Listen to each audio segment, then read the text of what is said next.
டார்வினின் பரிணாம கோட்பாட்டின்படி எந்த உயிரும் நேரடியாக பூமியில் தோன்றவில்லை. ஒற்றை செல் உயிர்களில் இருந்து புழு வகைகள் பரிணாமம் பெற்றன.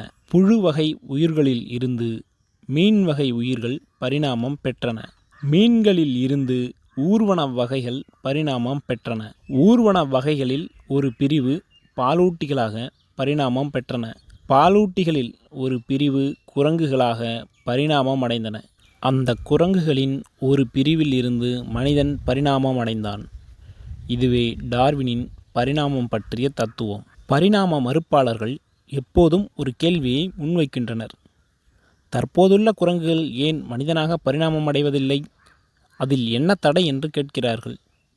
அதற்கான விடை என்னவெனில், ஒரு குரங்கு பிரிவில் இருந்து மனிதன் பரிணாமம் அடைந்தே ஆக வேண்டும் என்பது இயற்கையின் நியதியோ விருப்பமோ அல்ல. அது ஒரு தற்செயல் நிகழ்வு, ஒரு விபத்து என்று கூட சொல்லலாம். கிழக்கு ஆப்பிரிக்காவில் ஏற்பட்ட கடும் பஞ்சத்தால் உணவிற்காக மரத்திலிருந்து தரையில் இறங்கிய ஒரு குரங்கு பிரிவு காலப்போக்கில் மனிதனாக பரிணாமம் அடைந்தது.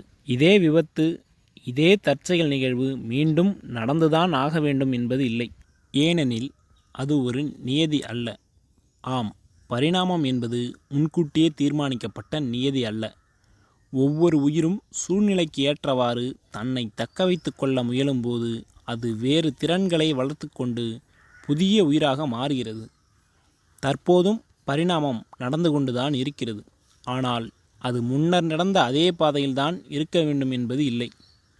தற்போதைய சூழ்நிலைக்கு ஏற்ப வேறு விதங்களில் அனைத்து உயிர்களும் பரிணாமம் அடைந்து கொண்டுதான் இருக்கின்றன. மனிதனும் பரிணாமம் அடைந்து கொண்டுதான் இருக்கிறான். சுமார் 2 லட்சம் வருடங்களுக்கு முந்தைய நமது ஆதி பாட்டன்களும் பாட்டிகளும் சுமார் 7 அடி உயரமும் அசாத்திய உடல் பலமும் கொண்டவர்களாக இருந்தனர்.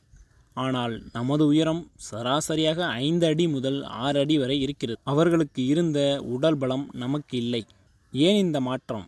ஏனெனில் 2 லட்சம் வருடங்களுக்கு முந்தைய மனிதர்களைப் போல நாம் ஓநாய்களுடனும் சிறுத்தை புலிகளுடனும் மம்மூத் யானைகளுடனும் சண்டை போட வேண்டிய அவசியம் தற்போது இல்லை. ஆனால் நமது ஆதி பாட்டிகளையும் பாட்டன்களையும் விட நமது மூளைத்திறன் மிகவும் வளர்ச்சியடைந்துள்ளது. ஏனெனில் தற்போதைய காலத்தில் அறிவுத்திறனே மனிதர்களாகிய நமக்கு மிகவும் அவசியமாக இருக்கிறது. ஆம், தேவையிலிருந்து திறனும் அந்த திறனில் இருந்து உயிரினத்தன்மையில் மாற்றமும் ஏற்படுகிறது. இதுவே பரிணாமம்.